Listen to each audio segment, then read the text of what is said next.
Então, como disse o tema dessa noite, você que gosta de notar, que é como o pecado se apresenta ao homem, a cada um de nós.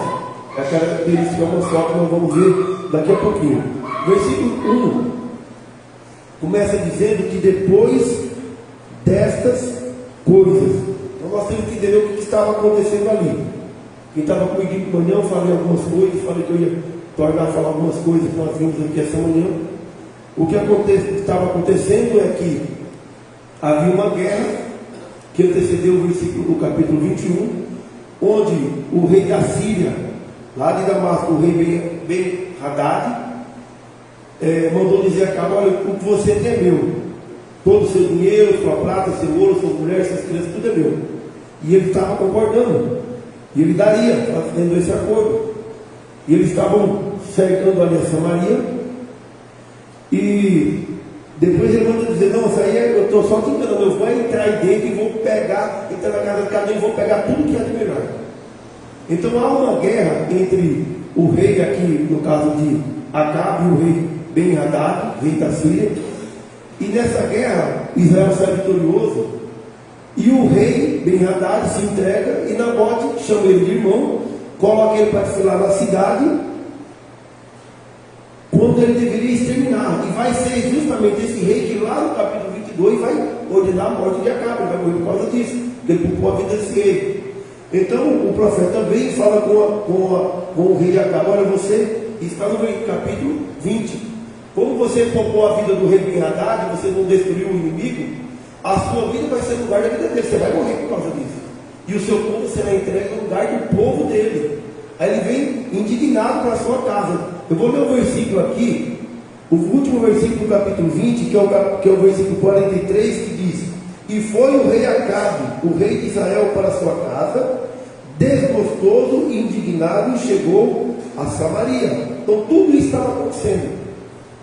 No capítulo 1, por isso que no capítulo 21, versículo 1, começa dizendo que depois dessas coisas, depois de Nabote, depois de Acabe ter poupado a vida de Ben-Hadad, rei da Síria, aconteceu que, vindo ele da batalha, ele passou por Gisel, ficava a 40 quilômetros de Samaria. Sucedeu depois destas coisas que Nabote, o gisraelita, tinha uma vinha em Gisel, junto ao palácio de Acabe, o rei de Samaria. Mas essa vinha, essa herdade, já estava ali por mais de 500 anos, pertencendo à família de Nabote. Mas só depois desse momento é que o Acabe vai notar que a vinha está do lado da casa dele, do seu segundo palácio. Sucedeu depois dessas coisas que Nabote, o gisraelita, tinha uma vinha em Gisel, junto ao palácio de Acabe, o rei de Samaria. Agora, nesse momento, podemos dizer que é muito azar do coitado do Nabote, a vinha dele está do lado da casa do Acabe, porque até então isso não incomodava Acabe de jeito nenhum, mas vai começar a incomodar ele. Agora, a pergunta que nós temos que fazer ao texto é: como que essa vinha de Nabote estava ao lado do palácio de Acabe, se Acabe era rei de Israel e seu palácio ficava em Samaria? Note aí, o palácio dele é em Samaria, mas o texto diz que Nabote tinha uma vinha lá em Gisel, 40 quilômetros ao norte, junto ao palácio de Acabe, o rei de Samaria. Então, quem está comigo aqui há alguns anos, eu sempre falo: quando você lê o texto, você lê o texto, faça a pergunta para o texto. Você fazendo pergunta, você vai obter resposta. O único jeito de entender a Bíblia é estudando ela. O que acontece é que Acabe tinha 2 palácios. O primeiro palácio, Samaria. O segundo palácio era uma casa de veraneio, casa de férias, que ficava justamente em Gisel. E como disse, por azar do coitado do Nabote, a vinha dele ficava ao lado, e o rei queria aumentar a sua propriedade ali, onde vai acontecer tudo isso que eu falei. O porquê que eu estou dizendo que o nosso tema hoje é como o pecado se apresenta ao homem. Então Acabe tinha 2 palácios. O primeiro estava em Samaria, e o segundo em Gisel, ao norte de Samaria, 40 quilômetros de Samaria. Você pode ver isso também no livro de Reis, nós estamos lá no capítulo 18. Abre 18 de Reis, para que nós vejamos essa concordância. Em Reis capítulo 18, versículo 45, depois do Elias ter destruído os profetas de Baal, depois que ele falou que havia uma chuva, depois de 3 anos e 3 meses, olha o que acontece aqui no capítulo 18 e versículo 45.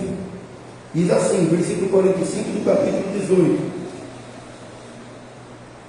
sucedeu que, entretanto, os céus se enegreceram por nuvens e vento, e veio uma grande chuva, e Acabe subiu ao carro e foi para Gisel. Nessa passagem ele está indo para o lugar mais forte, porque ele estava no Monte Carmelo, e de lá ele vai para Gisel, justamente para essa casa, para esse segundo palácio que é aqui em Gisel, ao lado da vinha de Nabote, o Gisraelita. Versículo 2. Versículo 2 é o nosso versículo chave dessa noite. Capítulo 21 do livro de Reis, versículo 2. Lembra que o tema dessa noite é como o pecado se apresenta ao homem. Versículo 2 diz que: então Acabe falou a Nabote, dizendo: dá-me a tua vinha para que me sirva de horta, pois está vizinha ao lado da minha casa. Eu te darei por ela uma outra vinha melhor, ou se for do teu agrado, dar-te-ei o valor em dinheiro. Nós que até então nunca essa vinha de Nabote tinha incomodado o rei Acabe. Parece que ele nem percebeu que a vinha de Nabote estava ao lado do seu segundo palácio. Mas quando ele é repreendido e vem desgostoso, aquilo começa a incomodar ele. Como disse, a resposta da nossa pergunta, do título dessa noite, como o pecado se apresenta ao homem, está no versículo 2. Olha só que interessante. Diz que Acabe falou a Nabote, dizendo: dá-me a tua vinha para que me sirva de horta, porque ela está ao lado da minha casa, e dar-te-ei por ela uma vinha melhor. Aqui está o segredo de tudo. Aqui está a resposta da nossa mensagem desta noite. Eu te darei por ela uma vinha melhor. Então, como que o pecado se apresenta ao homem? Como o pecado se apresenta a mim, a você e a cada um de nós? Em primeiro lugar, o pecado se apresenta como algo, como um negócio vantajoso. Dar-te-ei uma vinha melhor. Essa é a proposta do inimigo na nossa vida. Eu te darei uma vinha melhor. Então, é algo tentador. Já pensou na voz com aquela vinhazinha e o rei dizendo: eu vou te dar por ela uma vinha melhor do que essa. Outra coisa, outra proposta: eu posso te dar o valor em dinheiro. Olha que o diabo faz isso com a gente também. Se não é uma vinha melhor que te tira da casa de Deus, eu posso te dar dinheiro também. Dar-te-ei uma vinha melhor, ou posso te dar o valor em dinheiro. Vamos dizer que aquela vinha de Acabe valesse hoje o nosso dinheiro aqui 100 mil. Eu falo: não, eu até melhor, eu quero R$1 milhão. Eu falo: está aqui. É R$1 milhão que você precisa? Está R$1 milhão na sua mão. Então o diabo ele está sempre pronto a nos dar aquilo que a gente precisa. Ele faz oferta. Eu posso te dar uma vinha melhor. Eu posso te dar uma esposa melhor. Eu posso te dar um marido melhor. Posso te dar um namorado, uma namorada melhor. Agora a questão é como que alguém pode nos dar algo melhor do que algo que Deus já nos deu. A vinha de Nabote foi dada por Deus nas divisões das 12 tribos. Quando eles chegaram para possuir a terra, houve uma divisão. Desde aquela época, essa vinha pertencia à família de Nabote. Mas a proposta é: dar-te-ei uma vinha melhor. O inimigo nos oferece sempre uma vinha melhor. Dar-te-ei o valor em dinheiro, o que você precisa para não estar mais na casa de Deus. Dinheiro. E ele vai oferecer. Talvez se fosse eu e você no lugar de Nabote, nós já teríamos vendido essa vinha. Talvez nós já teríamos trocado essa vinha por algo aparentemente melhor. Quantas pessoas deixam de vir à igreja, não somente aqui, em qualquer igreja, por algo que ele acha que é melhor, ou por dinheiro, por um emprego melhor. A irmã não olhou para mim, eu não sei porquê. Aquelas brincadeiras não valem não, né? Então, algo melhor pode nos tirar do caminho de Deus. Algo que nós achamos que é melhor.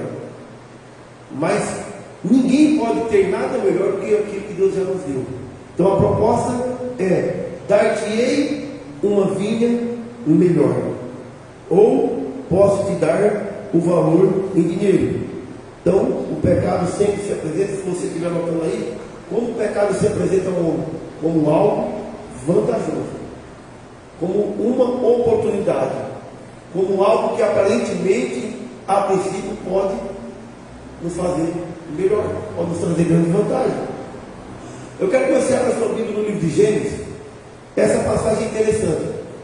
O primeiro pecado que houve no mundo foi por uma proposta de algo melhor. Abra lá em Gênesis capítulo 1, capítulo 3, versículos de 1 até o versículo 6. Livro de Gênesis, capítulo 3, versículo de 1 até o versículo 6. Meus colegas de sala, alguns estão aqui essa noite, sabem que eu gosto muito do livro de Gênesis. Nós passamos pelo menos 4 anos estudando o livro de Gênesis. Não sei, meu irmão? Uns 4 anos, né? Estudando o livro de Gênesis, mais ou menos, né? Então eu gosto desse livro, porque tudo começa aqui. Olha só, livro de Gênesis capítulo 3, versículo de 1 ao 6. Olha o que levou à queda do homem. Foi a proposta de algo melhor. Capítulo 3, versículo de 1 ao 6. Ora, a serpente, que era mais astuta que todas as animais do campo, que o Senhor Deus tinha feito, esta disse à mulher: é assim que Deus disse: não comereis de toda a árvore do jardim? E disse a mulher à serpente: do fruto da árvore do jardim comeremos, mas do fruto da árvore que está no meio do jardim, disse Deus: não comereis dele, nem nele tocareis, para que não morrais. Então a serpente disse à mulher: certamente não morrereis, porque Deus sabe que no dia em que dele comerdes, se abrirão vossos olhos, e sereis como Deus, sabendo o bem e o mal. Vamos parar por aqui, depois nós vamos ver vocês. Então o que Deus falou desde o princípio?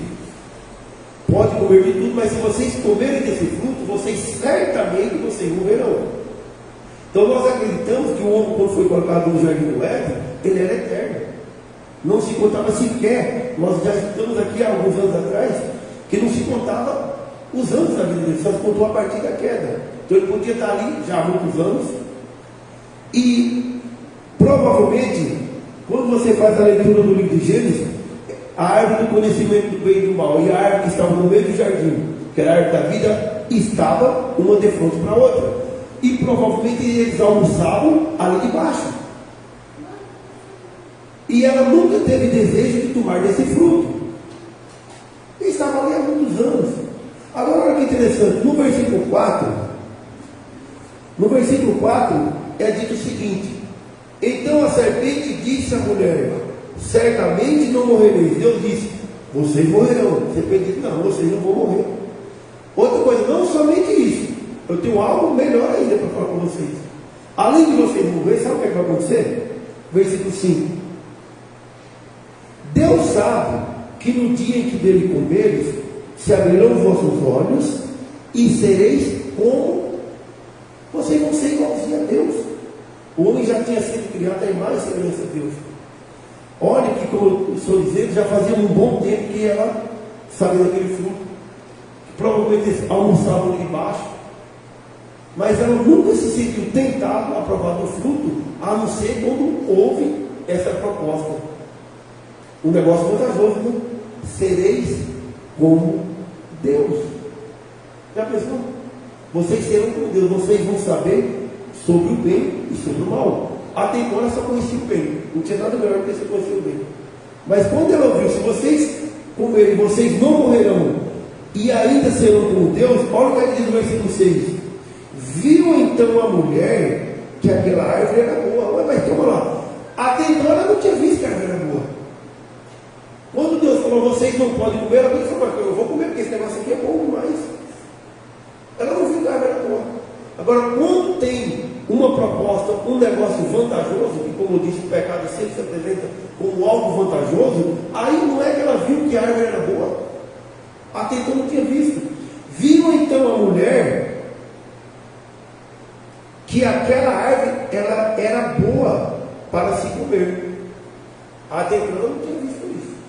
Viu então que a árvore era boa para se comer, que a árvore era agradável aos olhos. Ela nunca tinha visto isso. Ela nunca disse: olha, ei Adão, vamos comer desse, porque essa árvore é bonita, é qualquer coisa. Olha que beleza. Ela não tinha visto até receber a proposta vantajosa: sereis como Deus. Então ela viu que a árvore era boa, que ela era agradável aos olhos,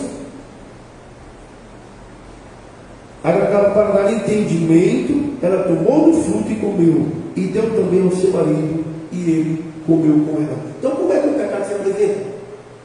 Como algo vantajoso. Pode ser uma esposa melhor, pode ser um marido melhor, pode ser uma namorada ou um namorado melhor, pode ser um emprego melhor. Então o pecado sempre se apresenta como algo vantajoso. Nós não vamos ler a passagem não, mas eu quero lembrar vocês como é que o diabo apresentou o pecado ao nosso Salvador Jesus Cristo. Levou lá no pináculo do templo, mostrou todos os reinos e a sua glória, e disse: tudo isso eu te darei, se prostrar, você me adora. É algo vantajoso, né? Talvez eu e você, só por um cargo numa prefeitura, talvez de prefeito, nós já estava bom, tá? É provável que nós já seríamos corrompidos. Agora, por Cristo foi oferecido não somente todos os reinos da terra, mas com toda a sua glória. Ele só precisava fazer uma coisinha, só vou fazer aquilo, só isso daqui, só isso daqui. Então o pecado sempre se apresenta como algo vantajoso. Guarde isso essa noite. O pecado sempre se apresenta como algo vantajoso. Versículo 3. Voltar para o texto de 1 Reis 21, versículo 3. Então, a proposta é: dar-te-ei uma vinha melhor, ou posso te dar o valor em dinheiro. Versículo 3. Porém Nabote disse a Acabe: guarde-me o Senhor de que eu te dê a herança de meus pais. Eu sei que você talvez não está entendendo nada, dizendo: mas como lá? Ele está falando que como o pecado se apresenta ao homem, que se apresenta como algo vantajoso. Agora a pergunta é: qual é o pecado? E Nabote vender a vinha. Você já se perguntou aí? Está se perguntando? Qual o mal que tem nisso? Que pecado há de Nabote vender sua vinha? Qual era o pecado? Então por que? Aí nós temos que fazer uma outra pergunta ao texto. A pergunta é: por que Nabote não vendeu? Ou por que ele não trocou a sua vinha? Onde é que está o pecado disso? Que mal fazia de ter trocado?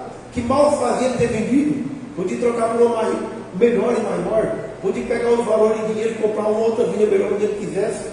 Então por que ele não vendeu? Por que ele não trocou? Nós também temos a resposta para isso. Porque, olha só, porque era herança de seus pais, o qual deveria passar de geração a geração, e vendê-la era sem pecado.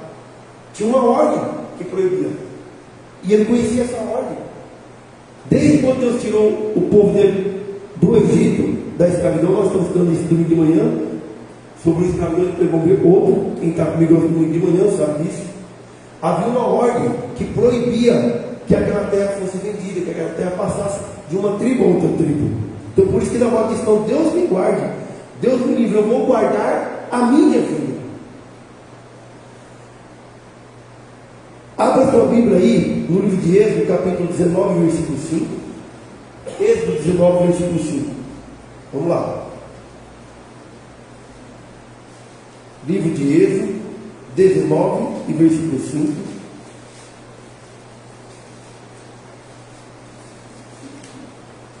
Depois vamos ver mais alguns versículos também. 19 e 5. Êxodo 19 e 5 diz: agora, pois, se diligentemente ouvirdes a minha voz e guardardes a minha aliança, então sereis a minha propriedade peculiar dentre todos os povos, porque toda a terra é minha, a terra era de Deus. Agora abra aí em Levíticos, está um pouco à frente, coloquei em ordem para que você ache mais fácil. Em Levítico, no capítulo 25, versículo 23. Qual que era a ordem de Deus? Levíticos 25 e versículo 23. Vai lá. Então a terra que eles entrariam para construir tinha várias regras. Em Levíticos 25, 23, olha o que é que Deus diz aqui.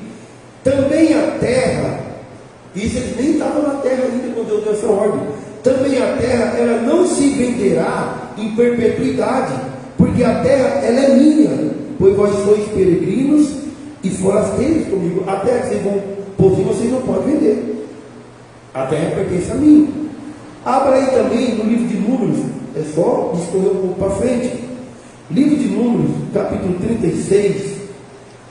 Livro de Números, Números 36, e o versículo é o versículo 7 e o versículo 9. Números 36, versículo 7 e versículo 9. Olha o que diz. Assim a herança dos filhos de Israel não passará de uma tribo a outra tribo. Não podia. Não passará de uma tribo a outra tribo, pois os filhos de Israel se chegarão, cada cá a sua herança, a herança da tribo dos seus pais. Nabote conhecia essa lei, Nabote conhecia essa ordem. Versículo 9. Assim a herança não passará de uma tribo a outra tribo, pois as tribos dos filhos de Israel se chegarão, cada um a sua herança. Note que quando Acabe falou com Nabote, eu não vou essa palavra Acabe, eu disse: ei, me dá a tua vinha. No versículo 3, Nabote diz: não, eu vou guardar a minha vinha, eu não te venderei, eu não te darei a minha herança. Ele me chama de vinha. Eu não te darei a minha herança, eu não te darei a herança dos meus pais. Versículo 4, vou tentar acelerar para a gente terminar. Versículo 4 do texto 1 Reis 21, 4. Então Acabe veio desgostoso e indignado à sua casa, por causa da palavra de Nabote, o jezreelita, que lhe falara, quando disse: eu não te darei a minha herança, não te darei a minha herança, não te darei a herança dos meus pais. E deitou-se na sua cama, voltou o rosto para a parede e não comeu pão. É interessante esse versículo. Você que não sabia, hoje tem muito esse negócio de fazer chantagem emocional, principalmente esses jovens. Pode olhar para mim. O jovem gosta muito de fazer birra. Aqui acaba, está igualzinho o jovem hoje. Foi ele que inventou chantagem emocional. Foi ele que inventou a greve de fome, sabe disso? Quem inventou greve de fome e fazer chantagem foi Acabe. Está registrado aqui. Estou organizando lá, mas pode botar aí, ó. Você não sabe quem inventou a greve de fome? Não é que foi o Acabe? O que ele faz? Deita, coloca a cara na parede e diz: hoje eu não como nada. Não vou comer nada hoje. Chantagem emocional. Então vemos aqui chantagem emocional por parte do rei Acabe, parecendo uma criança, um jovem, um adolescente. Versículo 5. Porém, vindo a ele a Jezabel, a sua mulher, lhe disse: o que hás que não come? O que há que está tão desgostoso o teu espírito e não come pão? Por que você está comendo? Então, Acabe consegue chamar a atenção. Não é que ele consegue chamar a atenção. Não é que os filhos, quando fazem isso com os pais, conseguem de fato chamar a atenção. E não é que tem alguns pais bons que fazem aquilo que o filho quer. Chantagem emocional. Chantagem emocional. Greve de fome, eu vou fazer greve de fome. É o que Acabe faz. Então, certamente, ali a notícia falando no reino: ó, ei, Acabe não comeu pão hoje, não quer saber de música, não quer comer, não quer beber, por quê? Porque ele quer ganhar uma vinha, ele quer a vinha da Nabote. Olha o versículo 6, veja que funciona. Chantagem emocional às vezes funciona, a greve de fome às vezes funciona. Versículo 6: e ele disse: porque eu falei a Nabote, o jezreelita, e lhe disse: dá-me a tua vinha por dinheiro, ou se te apraz, eu te darei uma vinha melhor em seu lugar. Porém ele me disse: eu não te darei a minha vinha. Ei, quer trocar a vinha por melhor? Não. Não. Outra proposta. Ei, me dá a vinha por dinheiro? Não. Eu não dou. Então, ele está explicando aqui o que já aconteceu. Eu estou desse jeito, estou fazendo chantagem emocional, estou fazendo grande fome, porque eu queria a vinha na volta e ele não me dá. Não tem negócio com ele. Ele não vende, ele não troca. Não tem negócio. O cara é duro, é ruim de fazer negócio. Então, Acabe aqui está explicando a Jezabel o motivo da sua tristeza. Versículo 7. Disse, então Jezabel, sua mulher, lhe disse: governas tu agora no reino de Israel? Levanta-te, come pão, alegra o teu coração, eu te darei a vinha de Nabote, o israelita. Ué, o problema é só isso? O que o pai faz é um carro novo que você quer para poder você estudar, se você vai ser na escola, eu vou te dar um carro. Vou te dar um carro. Ou você acha que não tem pai que faz isso? Pois não é que faz. Se não me der um carro, não vou mais para a escola, porque a escola não tem carro. Não vou mais não. Parar de estudar. Então para. Então governas tu agora o reino de Israel, eu te darei a vinha de Nabote, o israelita. Agora nota que o Acabe estava tão com o olho naquela vinha que ele podia se perguntar: mas como é que você vai me dar? Pensa no cara vindo negócio. O cara não troca, o cara não vende, não tem como ser negociado. Não tem como. Propus dar alguém melhor, não quer, ofereci, foi R$1 milhão. Ele não quer vender. Mas lembre-se que Jezabel é uma mulher maligna, uma mulher sanguinária. É uma mulher que quem manda no reino não é o marido, ela que manda, ela é do jeito dela. Essa mulher é tão terrível que ela está no livro de Apocalipse. E tudo que não presta na Bíblia é relacionado a ela, Jezabel. Mulher maligna, mulher sanguinária. Mas ele não pergunta: como é que você vai fazer isso? Ela sabe. Eu estou até achando que essa Jezabel ela era brasileira. Ela sabe dar um jeito que o brasileiro conseguir as coisas. Eu estou manipulando, mas parece brincadeira, mas ela sabe como conseguir as coisas. Ela sabe, olha só. Versículo 7 aí. Estamos ligados, né? Versículo 7. Versículo 8.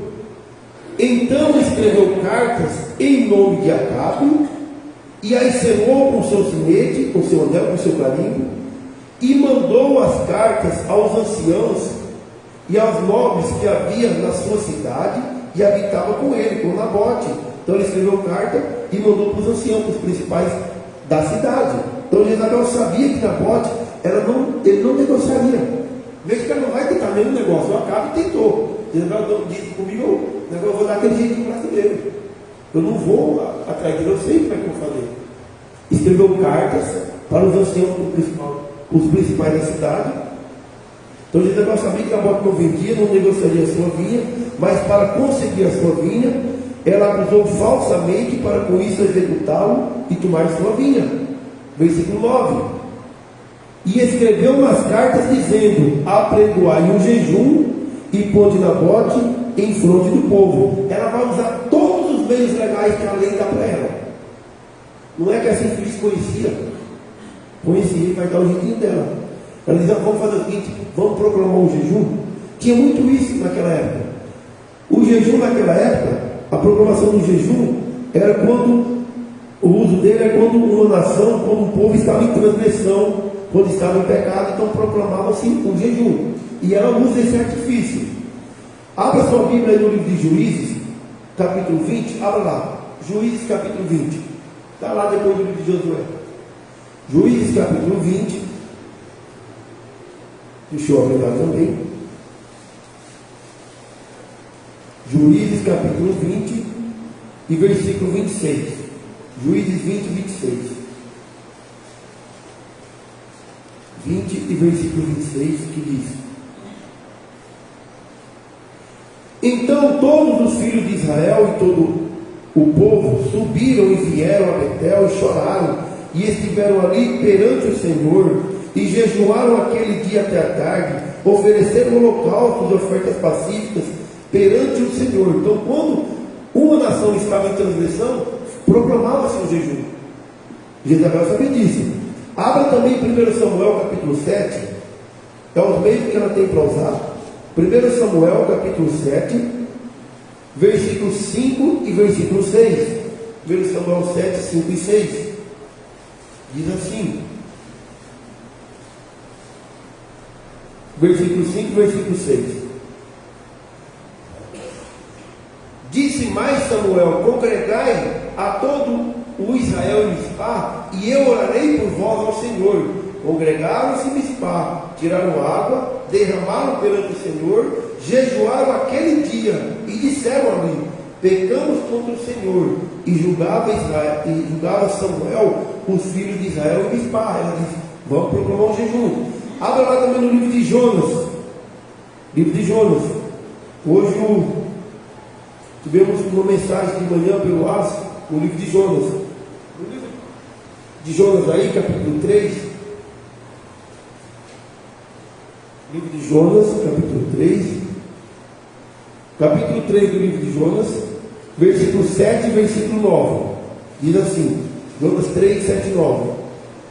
Fez uma grande proclamação que divulgou-se em Nínive, capital da Síria. Estava falando isso hoje de manhã. Pelo decreto do rei e dos seus grandes, dizendo: nem homens e nem animais, e nem bois e nem ovelhas provem coisa alguma, e nem se dê alimentos, e nem bebam água. Versículo 9. Quem sabe se voltará Deus, se arrependerá, e se apartará do furor da sua ira, de sorte que não pereçamos. Então, até os ninivitas, os assírios, fizeram jejum, e Deus não viu, e Deus não destruiu a nação. Então é um artifício que Jezabel vai usar. Voltando para o nosso texto de 1 Reis 21, versículo 10. 1 Reis 21, versículo 10.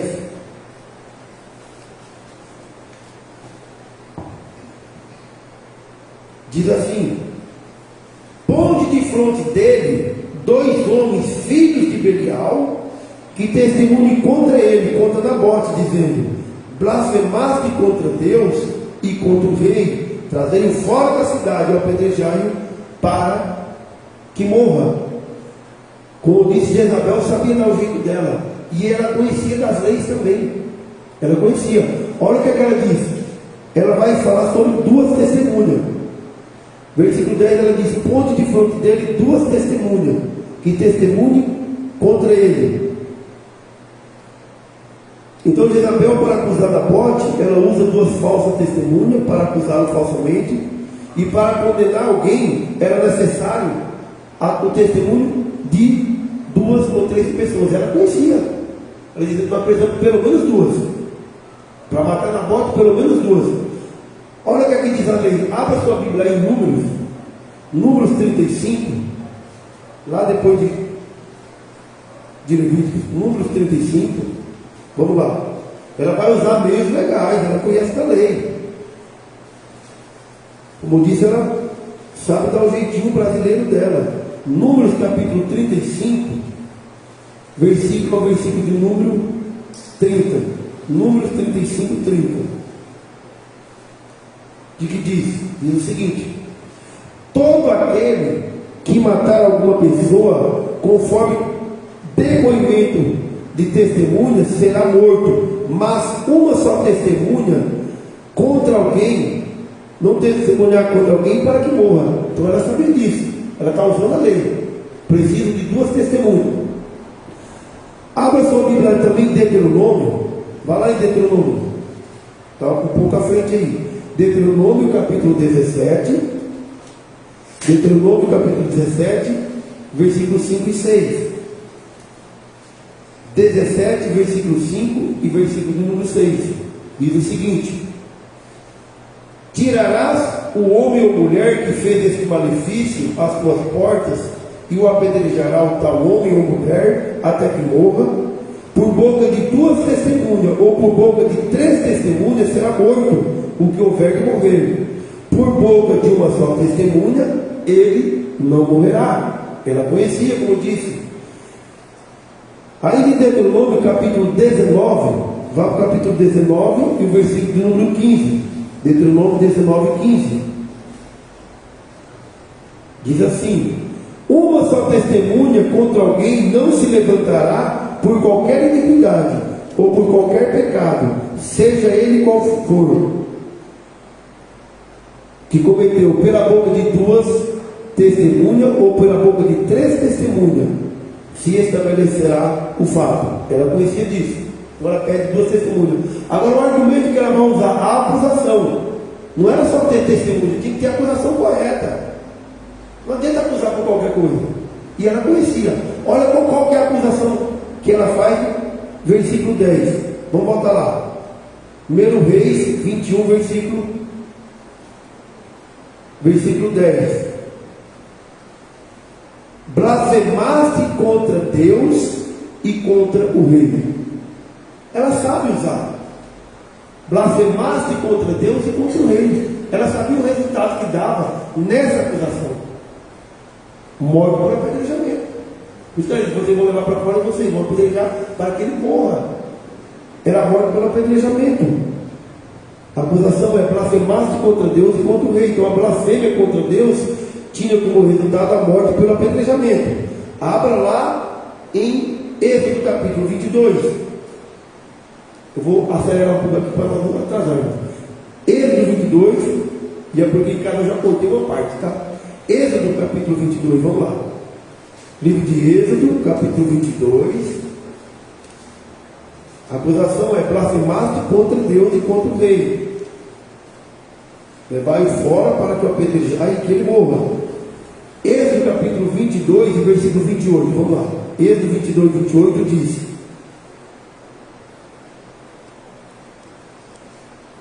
a Deus não o amaldiçoarás, e ao príncipe dentre o teu povo não maldirás.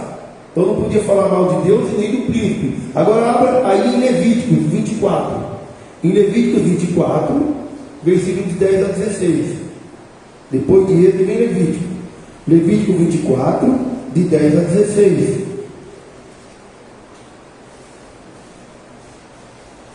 Levítico 24, de 10 ao 16. Diz assim: apareceu no meio dos filhos de Israel o filho de uma mulher israelita, o qual era filho de um homem egípcio.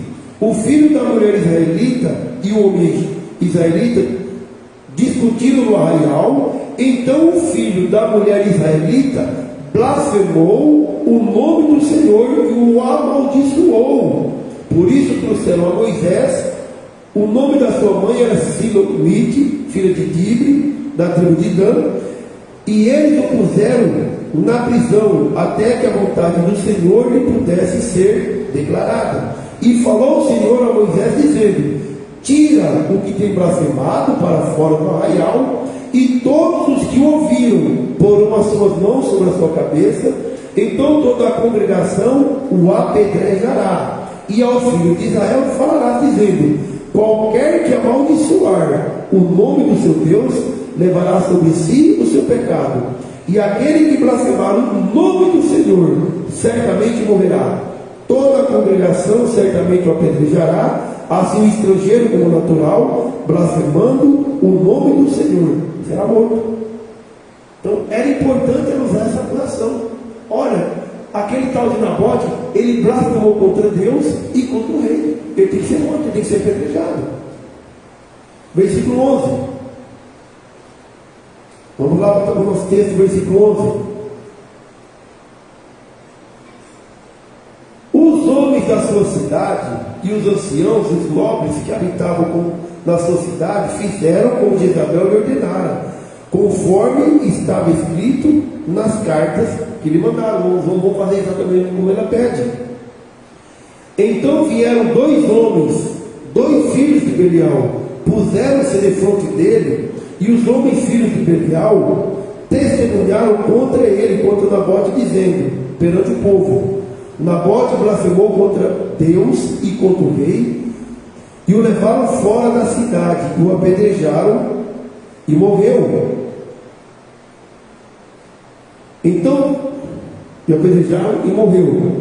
Então Nabote foi acusado falsamente, foi apedrejado, e não somente isso. Não é só Nabote que é morto. Embora o texto aqui no relato a morte de sua esposa e seus filhos, todos foram exterminados. Isso está escrito no livro de 2 Reis. Mas na verdade é 2 Reis. Não é só Nabote que tem que ser morto. Se Nabote fosse morto, a esposa e os filhos continuavam. Mas teve que exterminar toda a família. Abre em 2 Reis aí, ó. 2 Reis, capítulo 9. Abre lá. 2 Reis, capítulo 9. Vamos lá rapidinho. 2 Reis, capítulo 9, versículo 25 e versículo 26. 1 Reis 9, 25 e 26.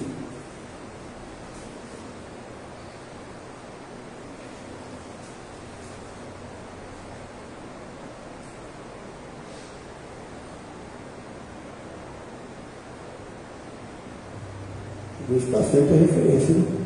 Mas vamos ver. 25 e 26. É isso mesmo.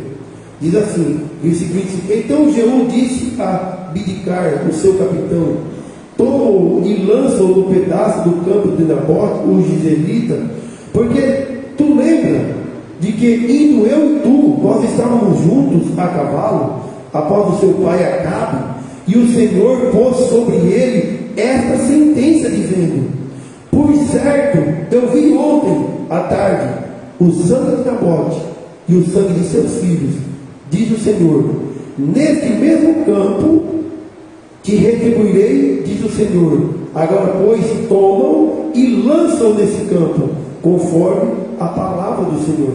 Então, se nós ficar só com o texto do capítulo 21, nós não saberíamos disso. Então, foi morto que Nabote, toda a sua família foi exterminada. Deus diz: nesse mesmo campo, os cães vão lamber o seu sangue. Agora, esse caso também aconteceu no livro de Atos. Camarada chamado Estevão teve a mesma morte que o Nabote, e a acusação é a mesma. Vamos lá, abra lá em Atos. Atos capítulo 11, capítulo 6, versículo 11 e versículo 18. Já estou terminando, tá? Vamos lá em Atos. Atos capítulo 6. Atos capítulo 6, versículo 11 e o versículo 58. Atos 6, versículo 11 diz assim: Então subornaram uns homens para que dissessem: ouvimos-lhe de proferir palavras blasfemas contra Moisés e contra Deus. Essa é a acusação que vai pesar sobre o Estevão. Você pode conferir lá na sua casa. Essa é a acusação. O Estevão blasfemou contra Deus e também blasfemou contra o rei. Qual que é o resultado? Versículo 28. 28 não, versículo é capítulo 7, olha. É capítulo 7, eu não anotei aqui não. É o capítulo 7 de Atos e o versículo 28. Olha qual que é o resultado. 7,58. Atos 7,58. Expulsando-o da cidade, o apedrejaram. E as testemunhas depuseram sua capa aos pés de um jovem chamado Saulo. Rapaz, eu estou achando que esse pessoal aqui, né, leram a passagem de Reis 21. Eles conheciam. O mesmo artifício. Quem conhece a história de Estevão sabe que as pessoas olharam para ele e o rosto dele brilhava como fosse um anjo. Mas mesmo assim, subornaram 2 homens malignos para que dissessem: nós vimos ele proferir blasfêmia contra Deus e contra o rei. Resultado: morre por apedrejamento. Já estamos terminando.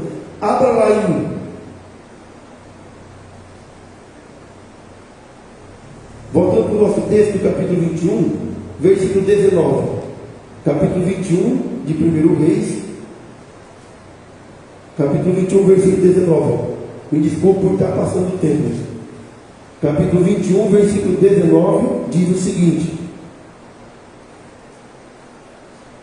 Aqui é o profeta Elias dizendo ao rei Acabe: E far-lhe-á dizendo: assim diz o Senhor, porventura não mataste e tomaste a herança? Lembra que Nabote dizia: eu não te darei a herança. Ele toma. Você não mataste e tomaste a herança? Far-lhe-ás mais dizendo: ainda diz o Senhor, no lugar em que os cães lamberam o sangue de Nabote, lamberão também o teu próprio sangue. Vai acontecer isso com Acabe, quando o próprio rei Ben-Hadad, rei da Síria, ordena a morte de Acabe. E ele é morto, vamos dizer, por uma brincadeira. O camarada tirando uma flecha, a ele, não é que a flecha atravessa o coração do rei Acabe. Capítulo 22, ainda do livro de Reis, abra em 1 Reis 22. Já estamos terminando, gente. Me desculpa por passar do tempo. 1 Reis 22, versículo 35 a 38. 1 Reis 22, 35 a 38. Diz assim: a peleja foi crescendo naquele dia, e o rei Acabe foi sustentado no carro defronte dos sírios, porém morreu. E à tarde o sangue da sua ferida corria para o fundo do carro, e depois do sol posto passou um pregão pelo exército, dizendo: cada um para a sua cidade, e cada um para a sua terra.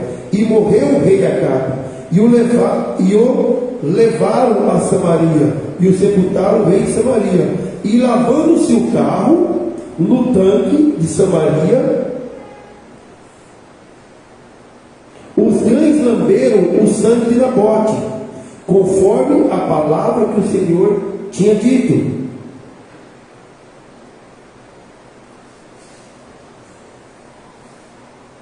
Conforme a palavra que o Senhor tinha dito.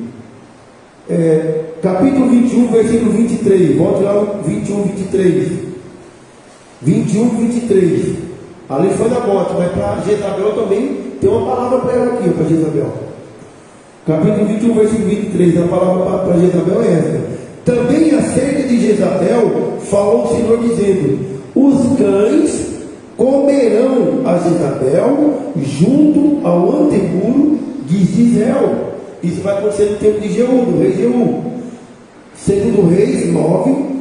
Abra lá, segundo Reis 9.